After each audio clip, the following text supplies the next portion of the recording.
Saudara-saudaraku, pagi hari ini saya akan bicara tentang prajurit Kristus yang berkemenangan. Yuk sama-sama kita katakan bersama-sama. Oke. Masih fokus dengan catatannya. Saudara juga bisa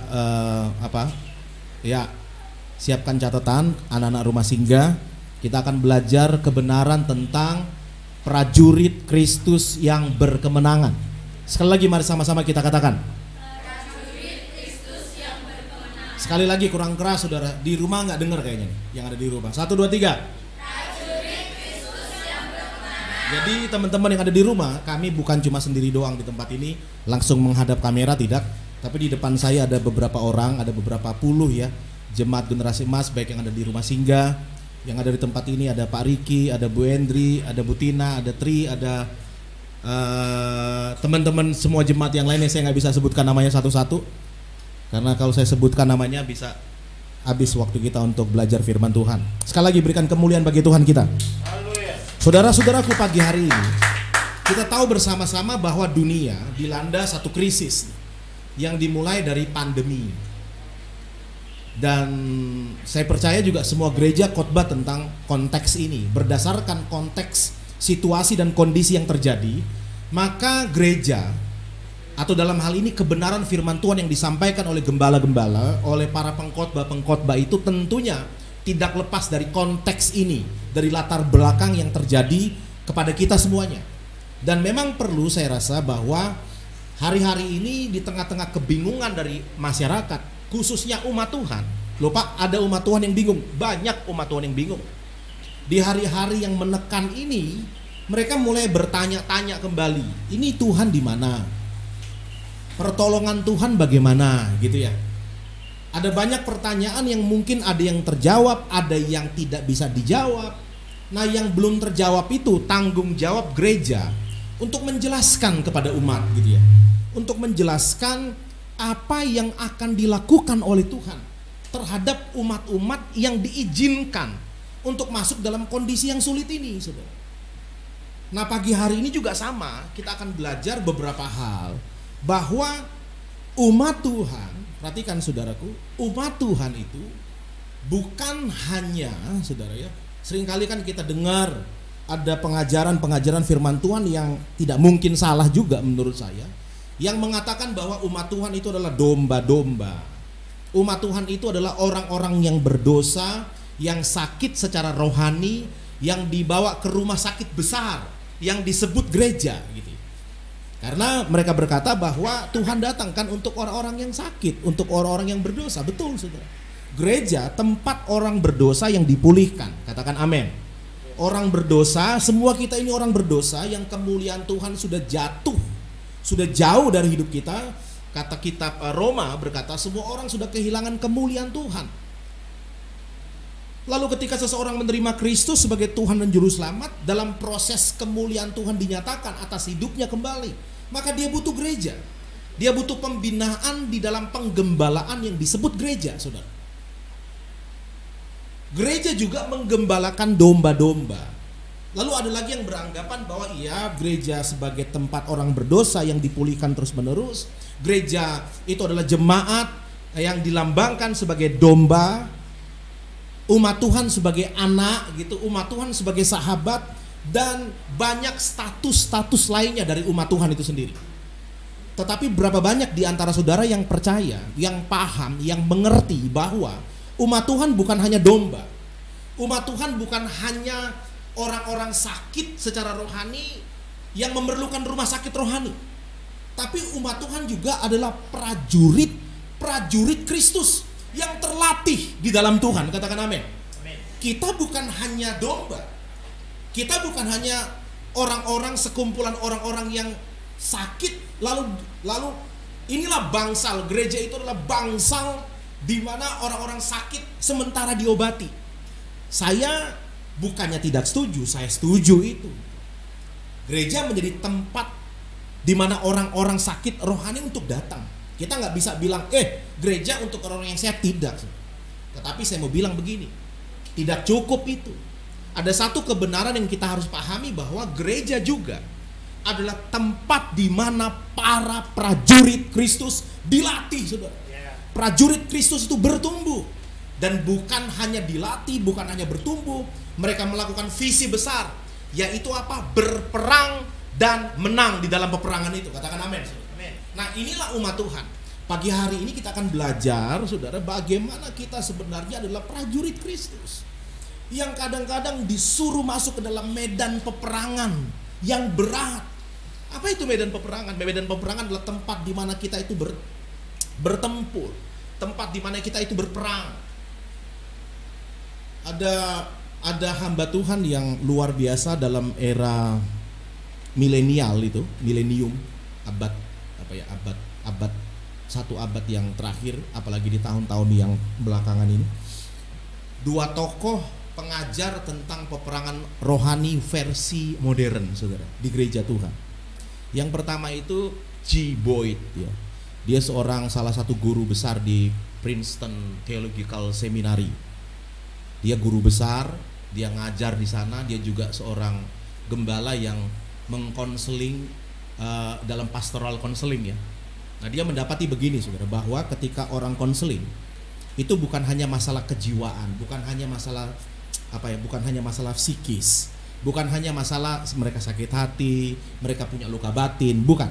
Dia mendapati ketika konseling jemaat bahwa ada satu unsur yang lain yang mempengaruhi pertumbuhan, yang mempengaruhi seseorang sehingga orang ini bisa mengambil keputusan yang keliru, bisa terjebak dalam kondisi narkoba, kondisi kepahitan, kondisi tidak mengampuni, dan macam-macam itu. Dia mendapati bahwa ada unsur, yaitu kuasa kegelapan, roh jahat, saudara. Makanya dia buat satu buku, dan bukunya ini itu menjadi patokan bagi gereja-gereja modern tentang bagaimana konseling tapi dari sisi spiritual, ya kan begitu. Nah, dalam psikolog itu dia konseling orang dari sisi kejiwaannya, tapi ini masuk lagi lebih dalam bahwa bukan hanya masalah kejiwaan, saudara, tapi masalah juga ada roh-roh jahat yang melakukan manipulasi dalam kehidupan seseorang sehingga orang itu bisa berurusan dengan kuasa kegelapan sehingga terjadi gangguan, baik gangguan kejiwaan maupun gangguan fisik. Kita yang ada di dunia timur, yang ada di Indonesia ini paham banget lah tentang santet, pelet, guna-guna dan macam-macam seperti itu. Tetapi dalam dunia barat mereka harus menjelaskan itu secara akademisi dalam firman Tuhan. Nah, G. Boyd ini salah satu orang yang mengajarkan tentang itu. Yang kedua, saudara, adalah Peter Wagner. Kalau G. Boyd itu lebih ke arah konseling personal. Kalau Peter Wagner ini seorang guru besar juga, tapi dia di Fuller Theological Seminary. Dia keren banget, dia pemahaman Alkitabnya luar biasa. Dia udah pergi ke berbagai negara melakukan satu penelitian. Kalau hamba Tuhan yang pertama lebih ke arah personal orang-orang, kalau dia lebih ke arah komunitas, lebih ke arah gereja, lebih ke arah bangsa. Dia meneliti bangsa-bangsa yang terjadi pemulihan luar biasa. Dia teliti Argentina, dia teliti ada beberapa negara di Afrika. Lalu dia melihat, iya ya, ketika satu bangsa dipulihkan, saudara, ini levelnya bukan lagi orang, tapi levelnya bangsa, saudara. Dia bilang begini, ada kontribusi dari gereja Tuhan. Harusnya gereja Tuhan itu bukan hanya membangun sekelompok orang, tapi membangun satu bangsa. Dampak dari gereja itu bangsa, kata dia begitu. Nah, dia bilang begini, pemulihan satu bangsa itu terletak dari gereja yang peka tentang peperangan rohani, dia bilang begitu. Maka Peter Wagner ini itu yang mengajarkan tentang peperangan rohani yang menurut saya cukup komplit, ya, cukup komplit. Karena dia bilang begini, kalau kita ingin berperang dengan musuh, kita harus tahu musuh itu bagaimana. Ya benar juga sih. Ada satu ahli perang di China, dia berkata begini, tahu kekuatan sendiri, tahu kekuatan musuh, 1000 kali perang, 1000 kali menang. Jadi selain kita tahu kekuatan kita harus tahu juga kondisi musuh. Dia ngajarkan ada peperangan rohani tingkat dasar, ada peperangan rohani tingkat okultis. Peperangan rohani tingkat dasar itu ketika kita melakukan doa-doa kepada orang-orang yang dirasuk setan, gitu ya. Jadi pernah nggak saudara lihat ya, di Indonesia banyak banget ya peristiwa-peristiwa orang yang dirasuk setan gitu. Saya beberapa kali melayani orang yang dirasuk setan, saudara, beneran. Setannya itu langsung pergi. Dalam pelayanan kita, saudara, kita sering menghadapi kuasa-kuasa kegelapan. Nah, menurut Peter Wagner itu peperangan rohani tingkat dasar, kata dia gitu. rohani tingkat dasar, belum apa-apanya. Yang lebih tinggi lagi adalah peperangan rohani tingkat okultisme. Bagaimana kita berperang dengan kuasa-kuasa perdukunan yang lebih besar lagi itu. Kalau tadi hanya kalau ada cerita-cerita dongeng-dongeng sebelum tidur itu ada penunggu apalah segala macam seperti itu. Kalau yang kedua katanya itu lebih karena perdukunan. Yang ketiga yang paling tinggi itu peperangan rohani tingkat strategis. Ini peperangan rohani itu menghadapi roh-roh teritorial. Jadi kalau bisa menang atas roh teritorial, maka gereja ini dia akan terjadi satu pemulihan, satu kebangunan rohani yang bersifat teritorial gitu. Entah dalam satu kota bisa, entah dalam satu bangsa, kata dia begitu. Dan ini hasil penelitian dia bertahun-tahun ketika dia belajar tentang peperangan rohani.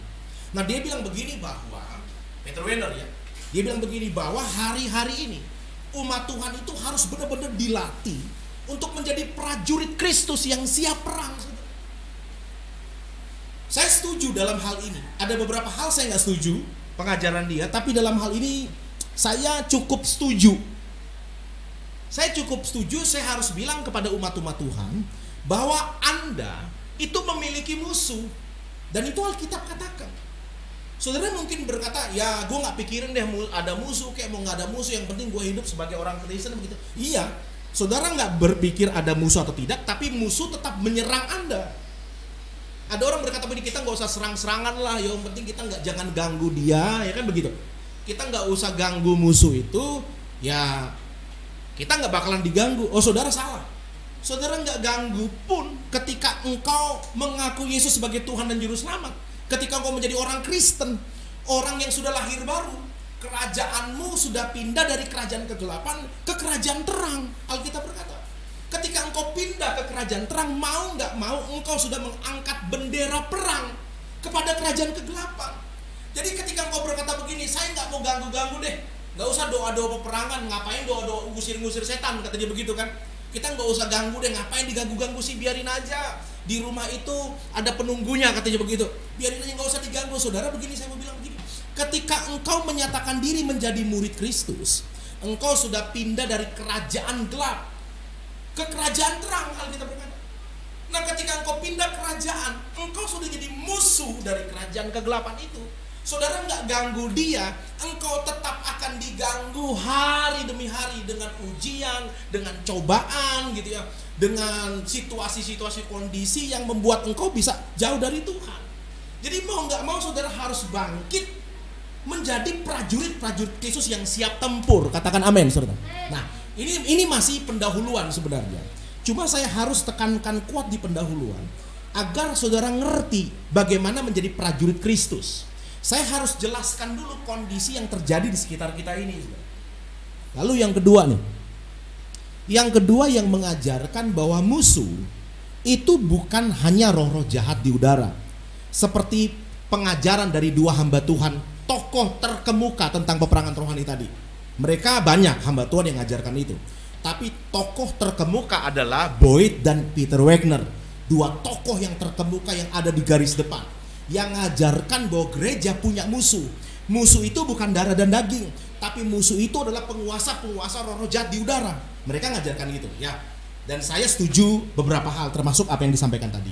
Yang kedua, ini hamba Tuhan yang luar biasa banget. Banyak yang ngomong tentang apa yang akan dia katakan ini, apa yang dia katakan yang saya akan ngomong ini ya.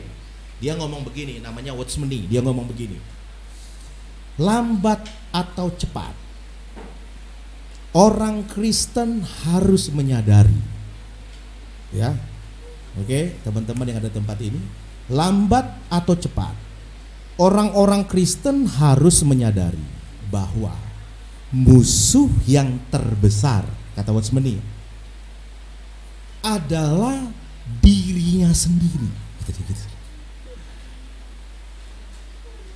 Orang-orang Kristen akan menyadari bahwa penghalang terbesar dari Roh Kudus, Roh Allah yang di dalam dia untuk menjamah orang-orang yang ada di luar adalah dirinya sendiri.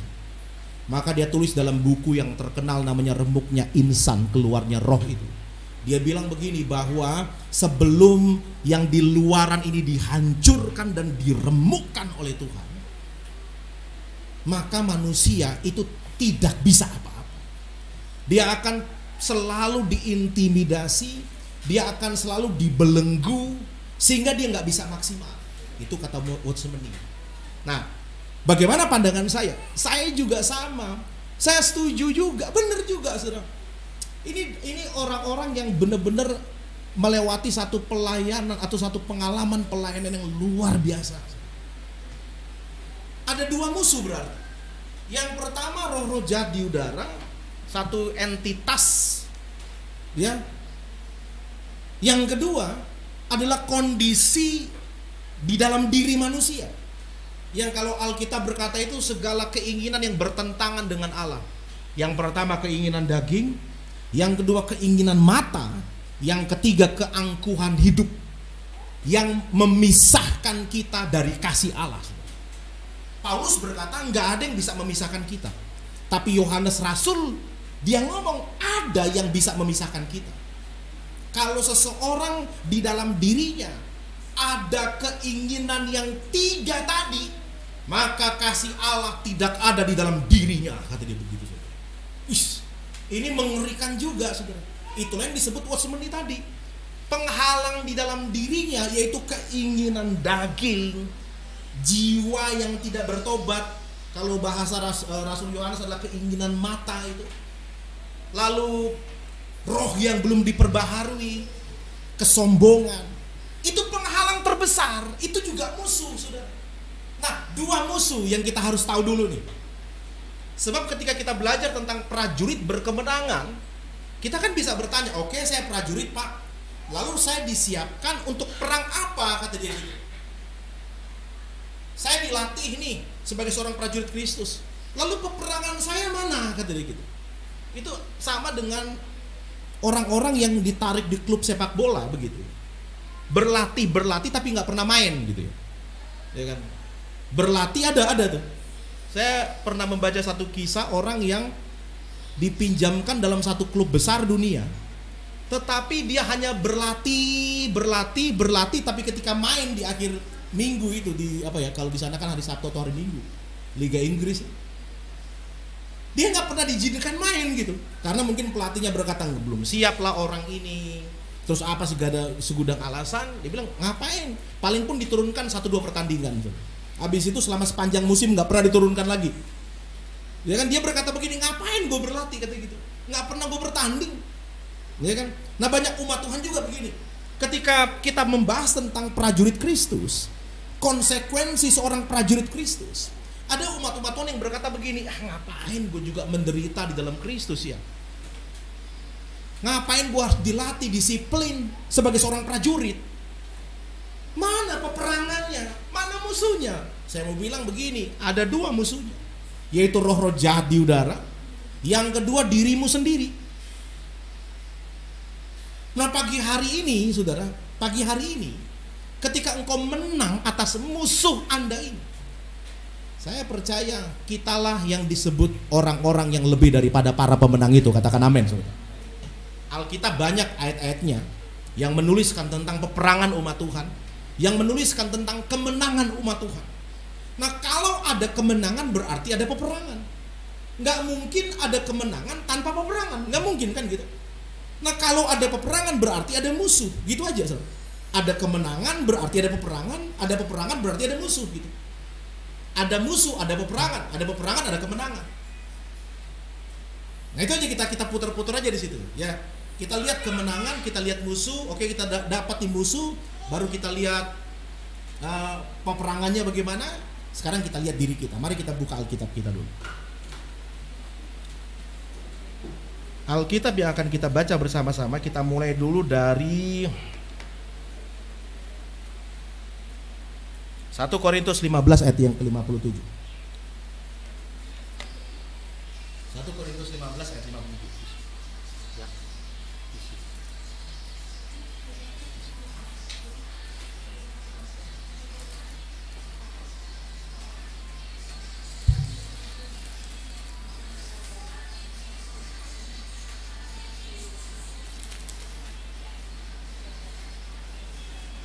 Oke. Ya. Saya bacakan ya. Yang sudah mendapat katakan amin. Saya bacakan aja biar cepat. Tetapi syukur kepada Allah yang telah memberikan kepada kita kemenangan oleh Yesus Kristus, apa saudara? Tuhan kita. Paulus berkata dalam kitab Korintus bahwa dia bersyukur kepada Allah. Kenapa dia bersyukur? Karena sudah diberikan kemenangan. Nah, kalau saya bilang tadi, saudara, kalau kita perhatikan tentang kemenangan, nggak bisa kita lepaskan tentang peperangan. Kalau kita perhatikan tentang peperangan, nggak bisa kita lepaskan tentang musuh, saudara. Jadi itu saling kait-mengkait. Ada kemenangan, ada perang, ada musuh. Begitu juga sebaliknya, ada musuh, ada perang, ada kemenangan. Atau ada musuh, ada perang, ada kekalahan, kan gitu. Jadi ujungnya begitu. Saudara berhadapan dengan musuh nih. Perang kan, ketika perang cuma dua terjadi. Kalau kita nggak menang, kita kalah, begitu. Tetapi jaminan dalam firman, kita disebut berkemenangan. Artinya kalau kita menang, kita sampai di ujung. Kalau sampai di ujung berarti udah kelar lah ini. Udah kelar lah musuh, udah kelar lah peperangan. Kita menang masalahnya. Nah, Alkitab kita mulai dari sini dulu. Firman Allah sudah menjamin kemenangan bagi kita. Yang setuju dengan firman Tuhan katakan amin, saudara. Bagi saudara juga yang ada di rumah, saya mau katakan begini, bahwa benar kita ada peperangan. Betul kita ada peperangan. Tapi peperangan yang dijamin sudah menang di dalam Yesus Kristus Tuhan kita. Katakan amin. Hari-hari ini kita berperang mungkin dengan COVID.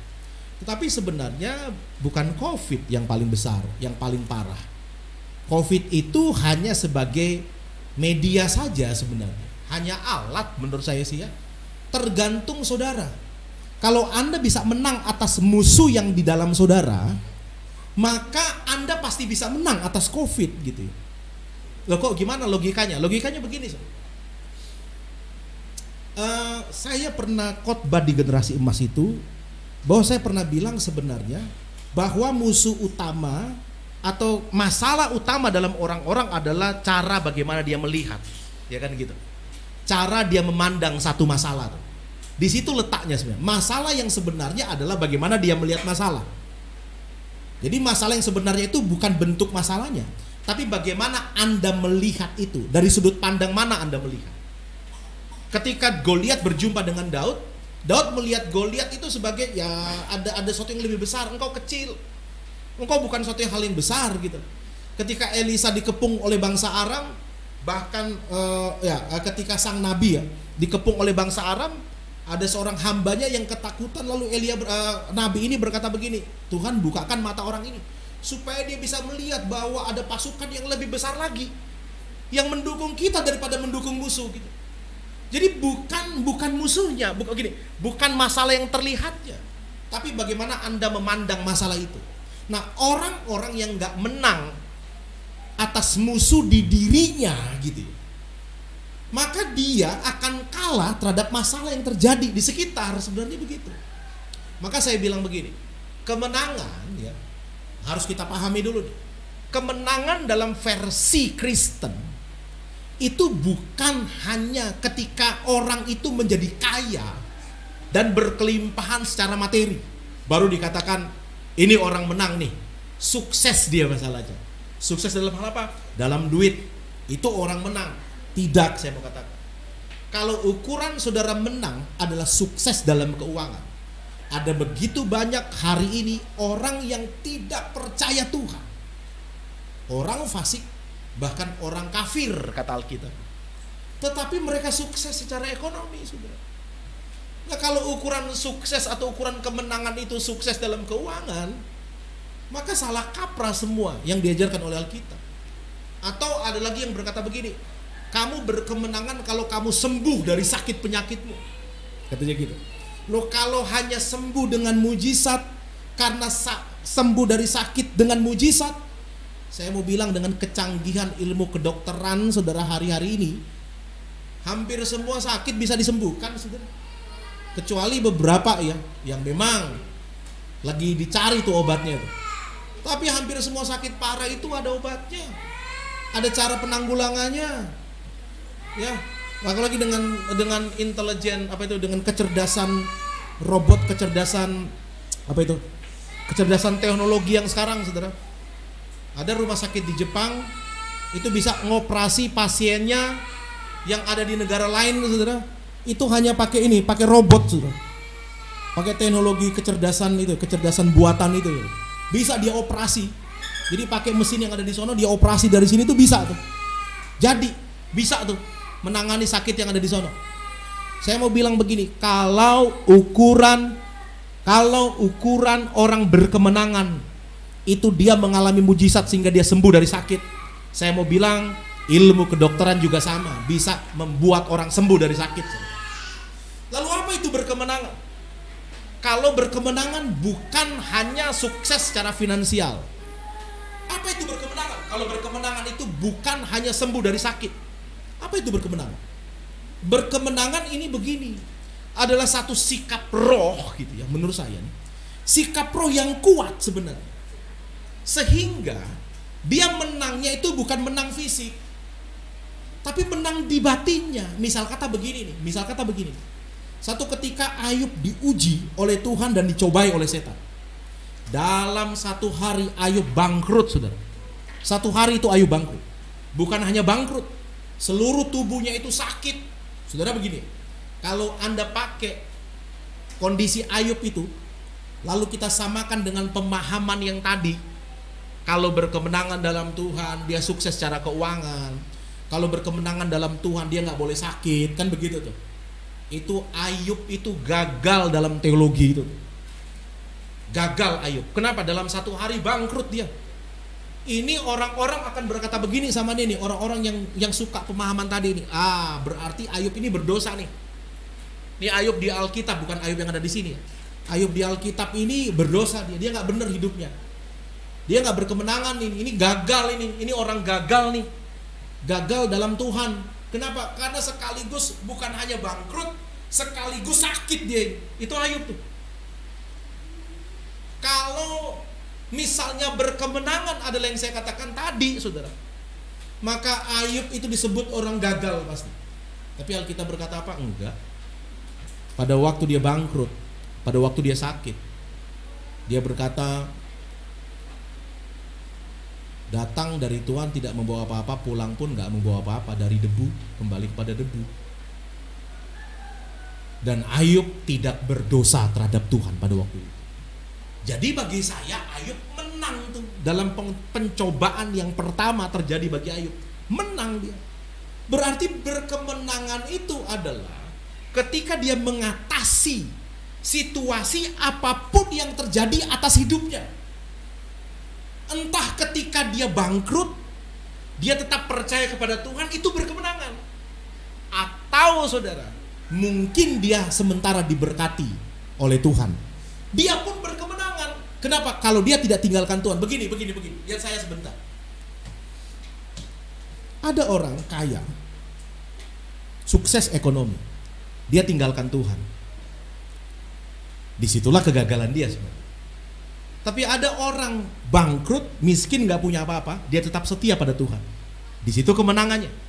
Tapi kita balik nih. Ada orang ketika jatuh miskin, dia tinggalkan Tuhan. Ada. Tapi ada orang ketika diizinkan kekayaan terjadi atas hidupnya, dia tetap percaya kepada Tuhan. Bisa nggak? Bisa sebenarnya. Berarti berkemenangan itu tidak bisa dibatasi kalau dia kaya atau dia miskin. Kemenangan itu bagi saya adalah melampaui dua hal tadi. Melampaui kemiskinan, melampaui kekayaan, melampaui sekedar sehat, melampaui sakitnya dia. Ada orang ketika dia sehat, saking sehatnya dia melakukan dosa semuanya. Ada orang ketika sakit dia bertobat. Ada orang sebaliknya, saudara. Ketika dia sehat, dia bersyukur kepada Tuhan. Ketika dia sakit, dia tinggalkan Tuhan. Ada orang kayak begitu. Nah, makanya kemenangan ini kita harus lihat dulu nih, ditempatkan di mana. Kalau ditempatkan di ekonomi yang sulit, berarti dia harus bertahan. Kalau ditempatkan dia di ekonomi yang berkelimpahan, berarti dia juga harus bertahan dan menang atas masalah duit yang banyak, saudara. Kalau ditempatkan dalam kondisi pencobaan nih, susah, keluarga berantakan gitu, dia tetap percaya kepada Tuhan. Tapi kalau ditempatkan di kondisi keluarga yang baik-baik saja, keluarga yang harmonis, dia juga tetap percaya kepada Tuhan, saudara. Nah itu berkemenangan, anggap ya. Saudara yang di rumah juga saya percaya kita belajar ini, bahwa berkemenangan dalam versi Alkitabiah melampaui sekedar materi, melampaui sekedar fisik. Berkemenangan itu adalah ketika Anda ada di satu posisi, Anda menang, tetap setia, tetap percaya Tuhan. Waktu engkau ada di sana, katakan amin. Ini yang harus kita pelajari, benar-benar yang harus dipelajari umat Tuhan. Begini, saudara. Anak-anak rumah singgah, teman-teman semua ya. Saya nggak ngerti engkau diletakkan Tuhan di posisi apa di COVID ini. Ada banyak umat Tuhan ketika COVID ekonominya berantakan, beneran banyak. Kalau dengan apa yang kita belajar barusan kan, berarti berkemenangan melampaui situasi kan, ya. Saya buktikan ada umat-umat Tuhan ketika COVID, mereka juga mengalami gangguan ekonomi loh saudara. Mereka minta doa, mereka nangis-nangis datang pada Tuhan. Berani nggak kita berkata, wah kurang berdoa nih orang ini nih, nggak menang dia, gagal. Berani nggak kita ngomong gitu? Nggak berani saudara, nggak berani lah gitu ya. Saudara bisa dimarah-marahin sama dia tuh. Gua kurang berdoa apa pak? Ketika kerusuhan 98 itu saudara, itu ada seorang pendeta namanya Pak Dodi ya, Pak Dodi Prasojo ya. Dodi Prasojo ya John ya, yang orangnya itu wah pokoknya bagus banget, Dodi Prasojo yang dari Solo. Lucu lah pendeta ini pokoknya itu tuh. Dia khotbah di Citarum kalau nggak salah waktu itu. Ketika dia lagi bukan Pak Dodi itu, ada lagi, bukan Pak Samuel Dodi, ada lagi Dodi yang satunya lagi, Solo juga. Ada. Ya kayaknya Dodi Prasojo ya, kayaknya namanya gitu. Dia khotbah begini saudara. Di Citarum tuh, karena waktu itu saya ada di Citarum, pengerja di situ. Saya duduk di depan tuh sebagai pengerja, dia khotbah begini. Ketika terjadi kerusuhan, itu ada jemaat telepon dia. Kerusuhan 98. Om, restoran saya yang satu ini, itu orang-orang sudah datang untuk itu. Udah kata dia, tinggalin aja deh. Ngapain dipertahankan harta itu? Ditinggalkan. Yang berikutnya, prajurit yang menang itu refleksnya cepat. Ora keset banget itu. Ya, cepat langsung tanggap. Gini. Lalu jam 8 atau jam 9 dia telepon lagi katanya jemaat itu. Lalu orang sudah mulai lempari toko yang kedua. Sampai jam 12 ada 3 atau 4 kalau nggak salah itu. Rumah makannya dia itu hangus, kebakar semuanya itu. Hartanya habis. Lalu si ibu ini ngomong gini sama Pak Pendeta ini, Om, kurang berdoa apa saya, kata dia. Doa puasa saya ikut di gereja, doa pagi saya nggak pernah absen. Kok bisa diizinkan terjadi kayak begini? Kok di mana Tuhan itu? Saudara bisa bayangkan, ada orang setia dong, setia tapi malah kena kerusuhan 98 saudara. Perlindungan Tuhan mana atas dia? Ya kan seolah-olah kan kita ngomong begitu, mana perlindungan Tuhan atas dia? Kok gagal sih? Enggak. Menurut saya nih, kalau kita belajar firman Tuhan, disitulah letak kemenangan ibu itu. Kenapa? Dia tetap setia dan datang pada Tuhan.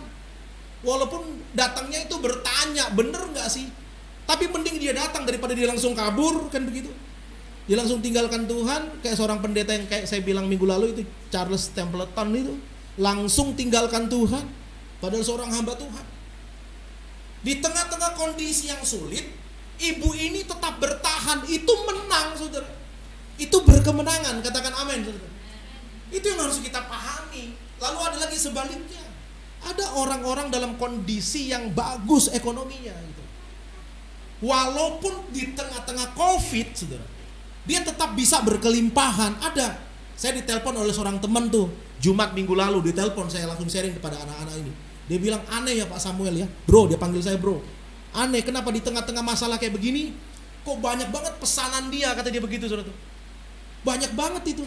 Itu saya juga bingung dari mana. Nah, ketika ada dalam kondisi ini, banyak orang kan berkata begini nih, wih, gue diberkati nggak kayak dia tuh. Jadi sombong gitu. Dia merasa rohaninya lebih tinggi, mungkin ya gitu. Tapi kepada seorang teman ini saya bilang, gue salut sama lu bro. Dia nggak merasa, wih, lu hebat, bukan gue hebat. Ini anugerah Tuhan. Wis, keren. Ini omongannya lebih dari pendeta nih, jangan-jangan dikira gini. Gitu. Ya dia sadar, walaupun dia diberkati, dia nggak merasa gue lebih rohani daripada orang itu yang lagi kesusahan dalam hal COVID. Orang itu kurang berdoa, gue jago berdoa, makanya gue diberkati. Kan begitu tuh, akhirnya kan begitu. Enggak, saudara. Pagi hari ini kita belajar, saya harus letakkan dulu dasar yang benar nih kepada umat-umat Tuhan yang ada di tempat ini, juga kepada mereka yang engkau yang ada di rumah lah. Saya harus ngomong begini, bahwa berkemenangan itu melampaui fisik.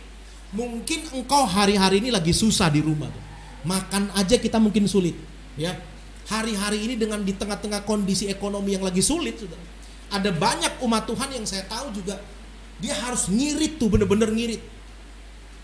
Bahkan ada berapa yang udah mulai minus nih. Lalu engkau berkata begini, waduh gua gagal. Enggak, dengar umat Tuhan, enggak, engkau enggak gagal. Engkau bisa kok jadi orang yang lebih daripada para pemenang.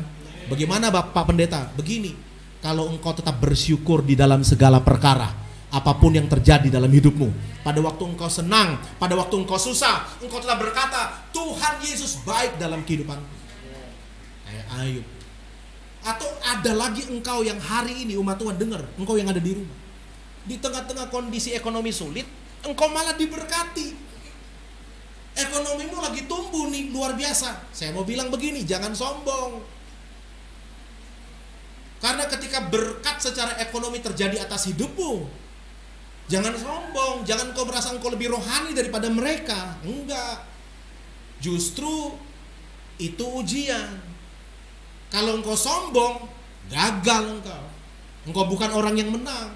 Kalau engkau merasa, wah gue lebih rohani, gereja gue nih, misal kata ada orang-orang di gereja yang hari-hari ini itu justru dengan kondisi kayak begini tuh pelayanannya, kalau dia seorang hamba Tuhan itu bisa luar biasa gitu.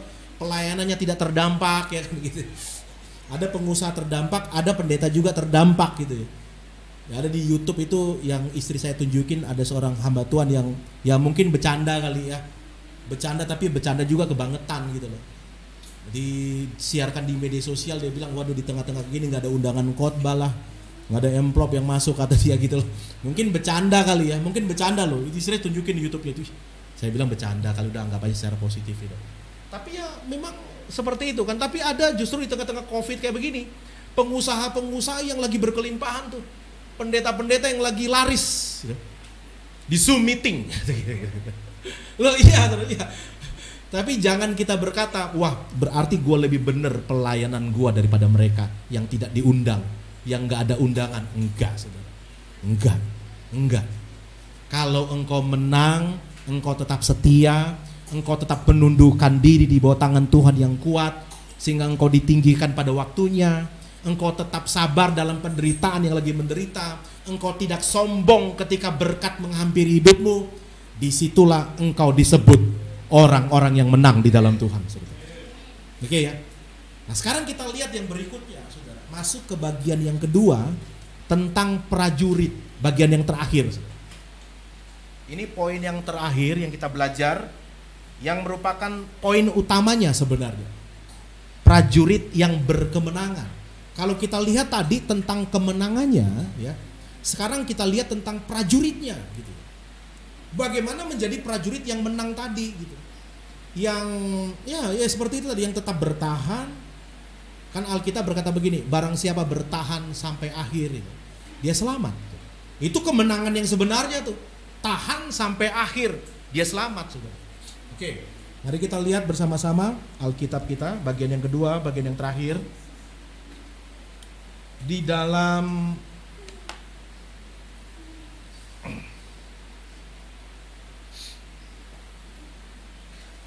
Dua Timotius pasal 2 ayat 3. Prajurit yang baik kita lihat ya. Tentang bagaimana menjadi prajurit yang baik. Yang bagi saya merekalah yang akan menerima kemenangan, merekalah yang berkemenangan nantinya. Dalam 2 Timotius pasal yang ke 2 ayat 3 sampai 4. Saya bacakan. 2 Timotius 2 Timotius 2 ayat 3 sampai 4. Ikutlah menderita sebagai seorang prajurit yang baik dari Kristus Yesus. Coba sekali lagi baca bersama-sama dengan saya. 2, 3. Ikutlah. Oke, ulang, sama-sama. 1, 2, 3. Ikutlah menderita sebagai seorang prajurit yang baik dari Kristus Yesus. Ayat 4. Seorang prajurit yang sedang berjuang, tidak memusingkan dirinya dengan soal-soal penghidupannya. Wow, gitu ya. Kita sudah melihat berkemenangan tadi. Peperangan yang model kayak gimana? Musuh yang kayak gimana, saudara? Musuh itu ada 2. Musuh roh jahat sama musuh diri kita sendiri itu. Itu yang harus kita menangi sebenarnya. Tapi kalau kita mau tarik lagi, kalau Anda lihat khotbah pagi hari ini, itu lebih ke arah musuh yang di dalam diri, saudara. Kenapa? Karena musuh roh jahat itu sudah dikalahkan oleh Kristus sebenarnya. Katakan amin. Tuhan sudah melucuti roh jahat di udara, penguasa-penguasa di udara, dan telah menjadikan mereka tontonan umum tuh, kata kitab Kolose itu. Yesus sudah menang.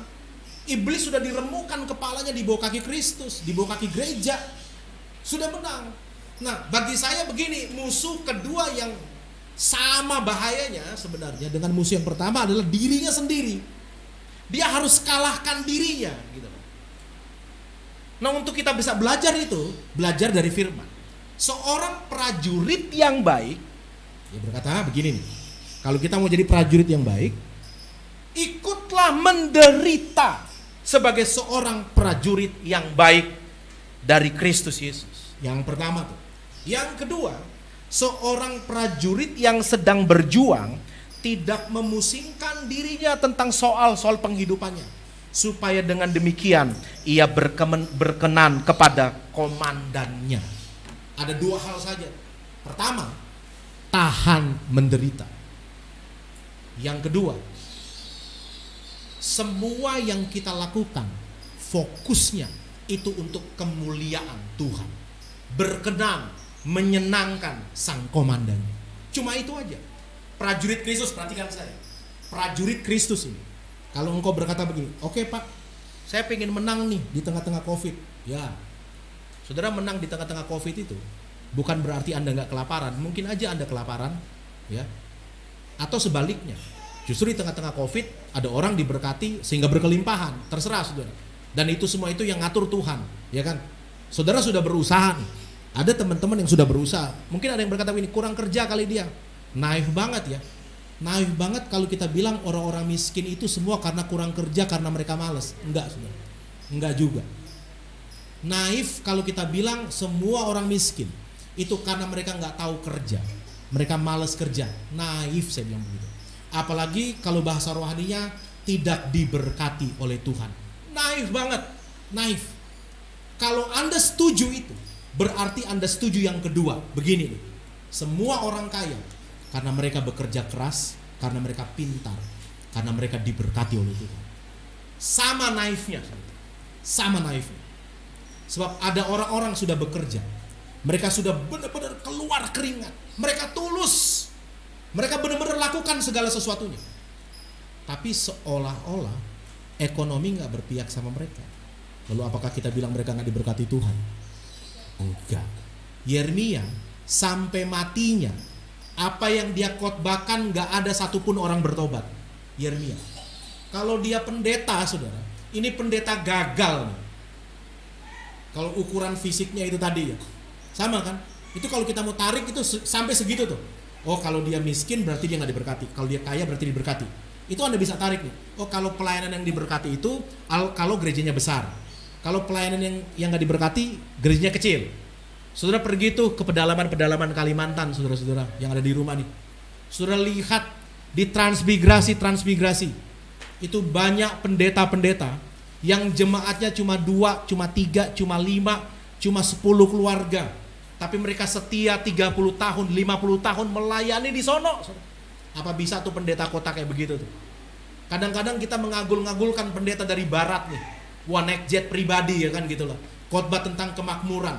Lalu kita bilang, wow, ini dewa ekonomi ini kira-kira gitu. Ini ngajar yang benar, saudara. Saya mau bilang begini, bisa nggak pendeta-pendeta barat itu hidup di pedalaman, mandi dari kali sungai Mahakam, saudara, ambil air dari sungai Mahakam yang coklat kayak begitu, saudara. Sikat gigi, saya punya temen tuh sikat gigi, ada kuning-kuning lewat. Karena udah biasa cuek aja dia, cuci muka lagi gitu tuh. Bisa nggak saudara? Saya berapa kali ngomong kepada teman-teman, ini kalau teman-teman ada yang denger nih ya, di akun Anda nih, yang suka buat seminar pertumbuhan gereja itu, udahlah nggak usah lah kasih bawa yang berkhotbah itu gereja yang 1000, jemaatnya 5000, udah nggak usah. Pernah nggak, bisa nggak Anda buat seminar pertumbuhan gereja yang diundang itu hamba Tuhan yang punya satu jemaat di desa pedalaman? Bisa nggak kita sebut dia bertumbuh? Bisa, saudara. Kenapa? Mereka bukan kurang berdoa, mereka bukan kurang berafirmasi iman, bukan, saudara. Mereka juga pendoa loh, saudara. Saya punya teman di pedalaman itu doa pagi, karena mereka kerjanya doa baca Alkitab, saudara. Keren banget, saya bilang gitu. Mereka setia, nggak punya duit, mereka setia pelayanan. Berapa tahun saya tanya, bro? 20 tahun gue pelayanan. Ih, keren ya 20 tahun. 20 tahun dalam penderitaan loh, saudara. Harusnya ini pendeta nih yang dibawa dalam seminar pertumbuhan gereja. Dia tuh. Harusnya dia. Kenapa? Karena dia mengajarkan tentang kesetiaan pelayanan. Justru gereja-gereja yang jemaatnya ribuan, Anda lihat sekarang tuh, banyak yang bermasalah kan? Gak apa-apa gue ngomong ini live ya, bentuk kritik aja. Ini supaya umat Tuhan sadar, jangan menganggap pendeta kaya, orang kaya itu berarti diberkati oleh Tuhan. No. Ada juga orang-orang yang gak punya, Pak, tapi mereka juga diberkati Tuhan dengan hati yang bersyukur, dengan hati yang limpah, bisa sabar sama orang, ya kan? Wah, itu keren banget kalau mau lihat itu. Yesus tidak punya tempat, tidak punya kasur, tidak punya bantal untuk menaruh kepalanya tuh. Tapi dia anak Allah yang hidup, yang menyatakan kerajaan Allah di dunia tuh. Katakan amin. Senggol sebelah kiri, sebelah kanan. Ini baru generasi emas, bilang begitu. Ya. Nah, kita lihat nih. Prajurit yang pertama itu apa? Yang tahan menderita. Ngomong sebelah kiri, sebelah kanan. Tahan menderita. Kalau Anda nggak tahan menderita, Anda nggak bisa menjadi prajurit. Apalagi kalau mau bilang prajurit yang terlatih, nggak bisa. Tahu Kopassus ya? Tahu Kopassus kan, teman-teman di rumah? Untuk saudara dapat baret Kopassus itu latihannya nggak main-main, saudara. Nggak main-main. Kalau Anda lihat di YouTube ya, beberapa pasukan khusus di dunia yang terlatih dan ditakuti, saudara. Pelatihannya mengerikan, saudara. Mengerikan pelatihannya. Kalau di Korea itu prajurit-prajurit pasukan khusus Korea, saudara. Utara, selatan juga. Latihannya di suhu yang dingin. Di suhu salju, mereka latihan disuruh lari buka baju. Di China pasukan khususnya podoa, di Rusia itu Israel punya pasukan khusus yang terlatih, Amerika punya, Inggris punya, termasuk Indonesia Kopassusnya, termasuk yang ditakuti di dunia. Ada salah satu latihan pasukan, entah saya lupa apakah itu pasukan khusus atau pasukan dari Denjaka ya, saya lupa ya. Itu viral kan di media sosial. Prajurit disuruh tiarap kan, lalu ditembaki dengan peluru sungguhan loh, saudara. Tembaki, Itu ketika seorang jenderal dari luar negeri lihat model latihan kita itu, wow, kaget itu. Itu kalau kami disuruh kayak itu udah kencing celana kali kan gitu. Saudara bayangin ditembakin loh, bunyi peluru, ding, itu lewat sedikit aja gitu, itu bisa kena kan, mati kan. Itu berarti benar-benar dia itu gini. Ketika dia lakukan itu, benar-benar dia berharap dan percaya penuh tuh kepada yang nembaki dia dari atas, gitu. Ya kan? Itu kalau berkata dia kurang ajar, yang ngeles sedikit malah kena dia tuh. Pernah nggak saudara sampai tunduk kayak begitu kepada Tuhan, komandan agung kita? Pernah nggak sampai kayak gitu? Itu latihan kayak begitu. Jadi gini, itu kan, oke, komandannya bilang begini, lu tiarap ya. Kamu tiarap harus lewat, ini kan ada tuh kayak ukuran, lurus aja tiarap, jangan bengkok-bengkok. Itu kan kata sama kayak Tuhan ngomong, jangan menyimpang ke kanan atau ke kiri, ya kan gitu kan, sama kayak gitu kan, lurus aja udah, jangan menyeberang, jangan menggok siti gitu, jangan. Kalau pelayanan wae lah. Jangan kabur sedikit, balik meneh, kabur sedikit, balik meneh. Lurus aja, udah gitu. Oke. Tiba-tiba kan si komandan Kopassusnya tuh bilang begini ya. Sebab kalau lu menggok Siti kena peluru dari atas. Oke. Lalu tiaraplah ini prajurit ini. Dia tiarap. Saudara bayangin, saya tiarap kan. Bunyi desingan peluru. Tapi lama-lama itu 100 meter lebih loh. Saya berpikir, wah, nek DN salah tembak piye. Kalau saya nggak percaya perkataan komandan saya, nih, kan bisa jadi kan begitu. Takut kita. Kadang-kadang kan kita gitu, disuruh Tuhan kita kan takut nih. Bener nggak ya disertai Tuhan? Bener nggak ya janji Tuhan dalam kehidupan kita? Lah nek meleset aku kena tembak piye gitu kan gitu. Ketakutan kita kan ngono tuh, ya kan? Ketakutan kita kan begitu tuh. Itu kayak orang, saudara, kayak orang jatuh dari tebing yang tinggi. Terus dia gelantungan, dia dapat satu cabang, dia pegangan lalu dia berdoa, Tuhan tunjukkan mujizat. Gua kegantung di jurang, kata dia begitu. Tunjukkan mujizat apa yang harus aku lakukan. Lalu dia dengar suara Tuhan berkata, lepaskan tangan. Wah, ini bener nggak suara Tuhan? Kalau gua lepas tangan gua, jatuh gua dari tebing ini, mati gimana nih? Lepaskan tanganmu. Tuhan mana tuntunanmu, lepaskan tanganmu. Nggak percaya dia, pegangan terus sampai pagi. Capek kan? Waktu matahari mulai naik gitu loh, mulai ada cahaya, dia lihat ke bawah, ya elah, ternyata cuma 2 jengkal doang gitu, udah daratan, udah landasan, udah dasar tuh, cuma 2. Tadi malam kan dia nggak ngelihat gitu loh, sekarang dia ngelihat. Ngapain gue gantungan sepanjang malam, kata dia begitu. Mendingan gue perhatikan omongan komandan gue yang ada di atas. Tapi kan banyak orang Kristen kan nggak mau gitu.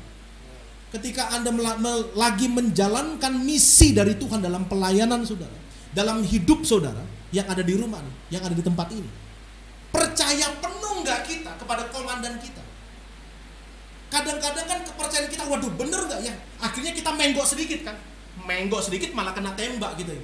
Nggak usah menggok-menggok lah, ngomong sebelah kiri sebelah kanan, nggak usah menggok-menggok lah, lurus aja kalau berjalan. Wes lurus oh, percaya oh gitu. Percaya ya, senggol lagi sebelah kiri sebelah kanan, percaya ya, percaya ya, pembinaan di rumah singgah ini menuntun engkau untuk mencapai maksud Tuhan dalam hidupmu. Katakan amin. Udah ngomong sebelah kiri sebelah kanan, percaya ya, nggak usah kabur, nggak usah lari gitu loh, nggak usah percaya ya, nggak usah baper gitu kan banyak orang. Nah, prajurit yang baik ya, prajurit yang baik, saudara bayangkan kalau dia nggak terlatih untuk menderita kayak tadi, itu kan gampang baperan tuh gitu. Coba Anda disuruh tiarap tuh, tiarap nih, di bawah desingan peluru, pelatih kita, terus baper kita. Wah, pelatih gue nggak suka kayaknya sama gue ini. Pelatih gue itu benci kayaknya sama aku. Gue ditembakin terus kata gitu. Wah, sudah anak. Wes Pak Pelatih, aku berhenti main kata gitu. Berarti malah kena tembak. Ada berapa banyak orang Kristen ketika keluar dari pertandingan, belum pertandingan, masih medan latihan sebenarnya. Masih latihan itu, belum bertanding kita ini. Di rumah singgah ini saya percaya masih medan latihan, katakan amin. Ini masih tempat di mana kita berlatih. Belum kita kalau kita ketemu masyarakat yang sono gitu loh. Saya pernah ngomong sama Andri, ya, Dri, di depan anak-anak kalau saya lupa di kapan itu ya. Coba kalau kamu bekerja tuh di pengusaha-pengusaha dunia tuh, omongan mereka apa ora atos gitu. Atos ngomong. Salah Siti, sorry, dimaki-maki loh saudara.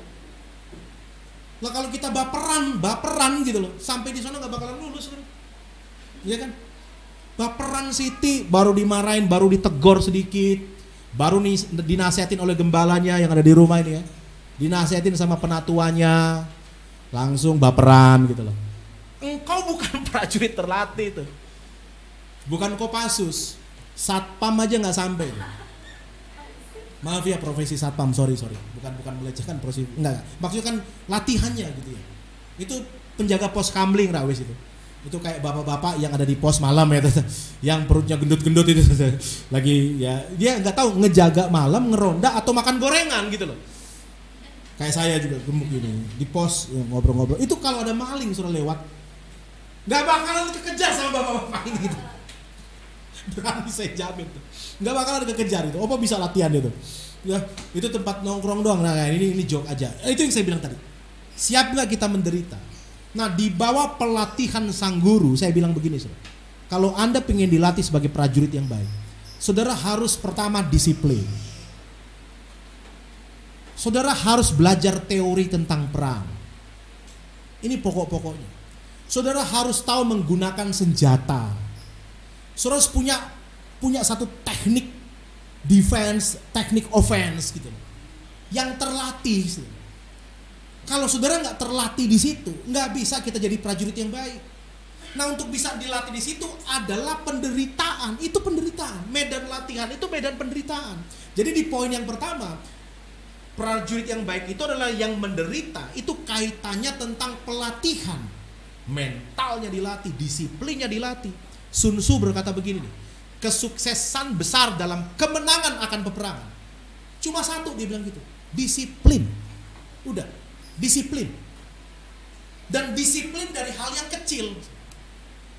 Kalau dari hal yang kecil nggak disiplin, itu kalah di dalam pertempuran yang sesungguhnya. Iya kan? Dan itu penderitaan, saudara. Apa itu disiplin? Disiplin itu adalah tunduk, hormat, taat kepada aturan. Itu disiplin. Saudara, saya percaya begini. Kalau Anda diizinkan Tuhan di sini, atau Anda yang ada di rumah, lagi diatur oleh Tuhan, udah ikutin aja pengaturan Roh Kudus dalam kehidupan kita. Ikutin aja. Ikuti. Kalau hari ini engkau lagi menderita kan, itu jangan-jangan pelatihan Roh Kudus atas hidup saudara. Untuk engkau bisa lebih disiplin. Untuk engkau bisa punya mental yang gak baperan. Prajurit kok baperan? Prajurit itu maju masuk ke medan peperangan. Untuk orang ambil baret yang saya tadi terhenti, ambil baret merah tuh, itu dia ini ada kayak main gini, main tawanan-tawananan. Jadi mereka harus lari dikejar oleh mentor-mentor mereka. Jadi mereka itu seolah tuh lari dikejar oleh musuh. Itu permainannya kayak gitu. Ketika lari jangan sampai ketangkap. Itu untuk lulus ya, dapat baret. Kalau ketangkap saudara, itu disiksa habis-habisan. Suruh ngaku. Jadi mereka buat ini kayak grup khusus ya. Ada rahasia yang harus dipegang oleh orang-orang ini. Lari kelompok per kelompok, dikejar, dikejar. Kalau ketangkap saudara, disuruh ngaku. Kalau nggak ngaku, disiksa 3 hari 3 malam. Wah, itu ngeri. Lah kalau nggak ketangkap pak, podo wae, nggak ketangkap nih, tetap kena siksaan. Ngapain sih? Untuk latih mental, saudara. Karena dalam peperangan yang sesungguhnya kalau ketangkep, bener-bener musuh itu nggak ada sopan santun, tidak ada etika, saudara, nggak ada, saudara. Dalam permainan yang sesungguhnya di dunia sono nggak ada etika, nggak ada hormat menghormati, nggak ada. Makanya kita harus terlatih mental kita. Makanya kadang-kadang diizinkan Tuhan. Pernah lihat saudara, Alkitab mengajarkan dia itu kayak induk Raja Wali, yang mengajarkan kita itu kayak anak Raja Wali untuk terbang. Saudara tahu ngajarin Raja Wali anaknya terbang bagaimana? Lihat saya sebentar. Cara anak Raja Wali diajarkan terbang begini nih. Itu Raja Wali akan datang ke sarang anak Raja Wali. Alkitab berkata itu induknya itu akan menggoyang, dihancurkan oleh induknya sendiri. Sarang. Sehingga berjatuhan ini anak ini. Lalu ketika jatuh anak ini ke bawah, itu sama induknya disambar, diangkat lagi ke atas. Kemudian untuk dilepaskan lagi, saudara. Ngapain? Supaya berlatih sayapnya keluar, saudara. Itu cara induk Raja Wali ngajarin anaknya berlatih terbang. Begitu terus menerus sampai anaknya kuat sayapnya untuk terbang. Saudara bayangin kalau jadi anak yang baperan, ketika dilepasin oleh induknya, ini jahat ini, kata gitu. Ini induk apaan nih? Gua pecat lu jadi induk, katanya gitu. Iya kan? Baperan kita ini gitu. Terlalu baper kita ini. Padahal itu cara Tuhan melatih kita untuk kita bisa mandiri terbang. Anak-anak yang ada di tempat ini saya mau kasih tahu. Didikan di sini mah masih ya enteng siang lah kayak gitu. Cuma saudara harus coba mulai punya sayap untuk belajar terbang, belajar doa sendiri, belajar baca Alkitab sendiri lah, latih sayap untuk terbang. Iman saudara bangun terus-menerus dalam roh gitu loh. Bangun untuk apa? Latih sayapmu untuk terbang. Yang kedua, yang terakhir sebelum kita berdoa. Prajurit yang baik itu semua itu fokus untuk menyenangkan sang komandan. Ada 4 hal tuh yang dibangkitkan kembali oleh reformator gereja, yaitu Martin Luther sama John Wesley. Gereja akhir zaman ini itu sangat berhutang kepada seseorang yang bernama Luther. Sangat berhutang besar. Karena di zaman itu gereja, umat-umat Tuhan itu nggak boleh baca Alkitab. Itu firman dan rahasianya itu tenggelam di dasar. Itu kayak harta karun yang disembunyikan. Ditemukan kembali oleh seorang yang bernama Luther, saudara. Diangkat kembali, dibawa ke permukaan oleh seorang yang bernama Calvin. Mereka bilang begini. Yang disebut tentang hal yang spiritual adikodrati. Yang pertama, sola fide, jalan lewat iman. Ada sola gratia, jalan lewat anugerah. Ada sola scriptura, dia bilang gitu. Jalan lewat Alkitab. Ditemukan kembali harta karun ini. Jadi zaman dulu umat-umat nggak ngerti ini harta karun yang luar biasa ini. Diangkat kembali oleh Luther. Sola fide, sola scriptura, sola gratia. Dan yang keempat, solideo gloria. Sudah tahu solideo gloria? Itu segala kemuliaan hanya untuk Tuhan. Ditemukan sama dia.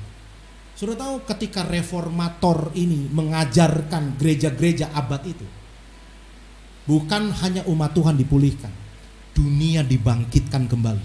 Ilmu pengetahuan itu berkembang pesat banget, beneran, betul. Saya pernah ngomong di sini, Pak Stephen Tong pernah ngajarkan, kenapa jam di Swiss itu lebih rumit, lebih mahal. Nggak ada orang-orang di dunia bisa buat jam kayak Swiss. Karena di Swiss, di zaman Calvin, itu diajarkan tentang solideo gloria. Apa yang engkau lakukan, lakukanlah sungguh-sungguh seperti kepada Tuhan. Apapun yang engkau lakukan di dunia ini, itu lakukanlah sungguh-sungguh seperti untuk Tuhan. Saudara bayangin, kalau orang punya mental menyenangkan komandan model kayak gitu, dia nggak akan terpengaruh gitu.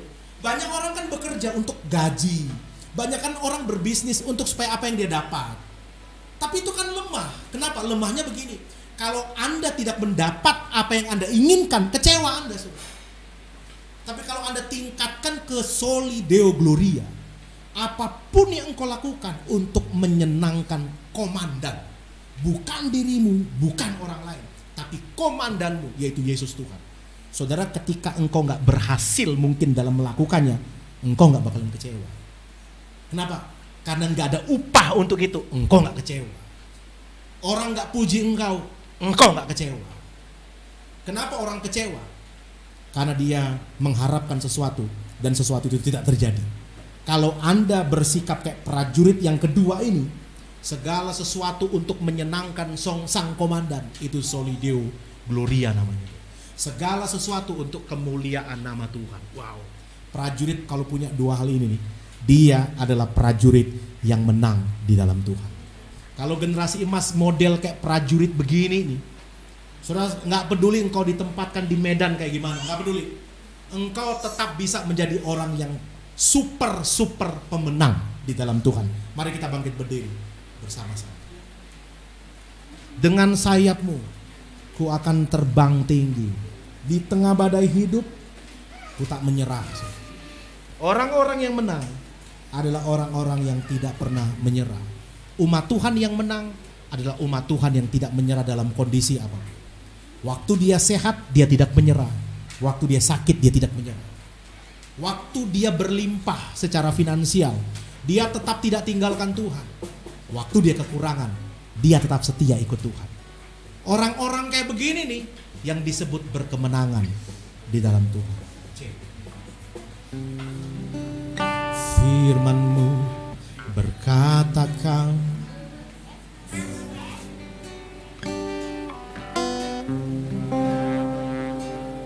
roh dan jiwaku.